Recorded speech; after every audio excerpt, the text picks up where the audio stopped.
কেমন আছো তোমরা সবাই? আগের দিন যা পড়েছিলাম মনে আছে তো? আজকে যদি পড়া ধরে আর না পারো তোমরা, কি ব্যাপার রাইসা? রাইসা, মন খারাপ করে বসে আছো কেন? ওরা আমার চুল নিয়ে হাসাহাসি করেছে। এই, চুল কে বেঁধে দিয়েছে তোমাকে? বাবা, বাবা বেঁধে দিয়েছে? দেখে মেয়েদিকে আসো।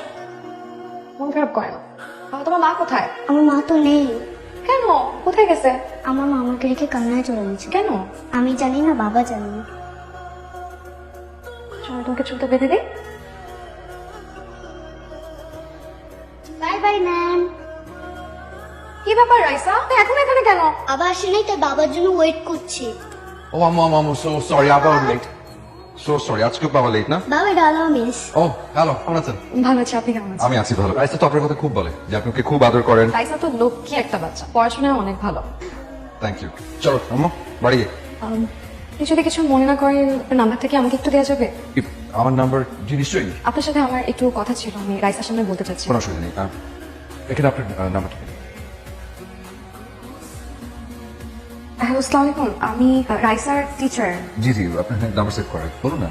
সেদিন রাইসা বললো ওর মা নাকি কানাডা থাকে। আমি আসলে না বুঝে উঠতে পারিনি। আপনাকে দেখি সবসময় টেক কেয়ার করেন, সব আপনাকেই দেখি। মানে ওর মাকে কখনো দেখি না তো। মা ছাড়া ওর জন্য বড় হয়, এটা তো খুব কষ্টের। না মানে আসলে বিষয় আমি ডিভোর্স।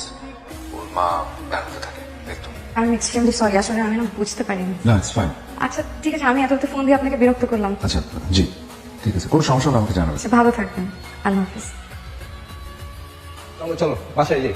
না না না, আমি তোমার সাথে চলো চলো বলতে আমার সাথে যাওয়া যাবে না। তোমার সাথে যাবো না বাবা। চলো আমার বাসায় অনেক কাজ। যাবো না বুঝছো রাইসা? বাবা, ওকে পাঠিয়েছে, ওর সাথে যাবো না। আপা ভাইয়া বলছে ওনার আমার সাথে নিয়ে যাওয়ার জন্য। না না, আমি ওর সাথে যাবো না। না না আচ্ছা, হ্যালো, আপনি যাকে পাঠিয়েছেন রাইসা তো তার সাথে যেতে চাচ্ছেন না। ও আমাদের বাড়ির কেয়ারটেকার। আপনি একটু রাইসাকে দেন তো আমার। রাইসাকে ফোন দিতে হবে না। বাসাটা কত নম্বর সেক্টরে? আমাদের 7 নম্বরে।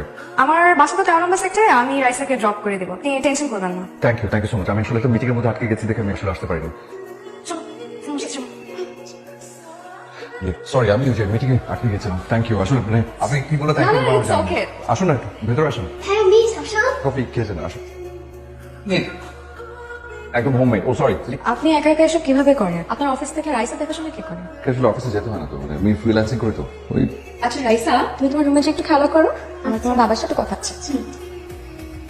আচ্ছা, আপনার জন্য একা একা সবকিছু ম্যানেজ করা অনেক ডিফিকাল্ট হয়ে যায় না? আপনি বিয়ে করছেন না কেন?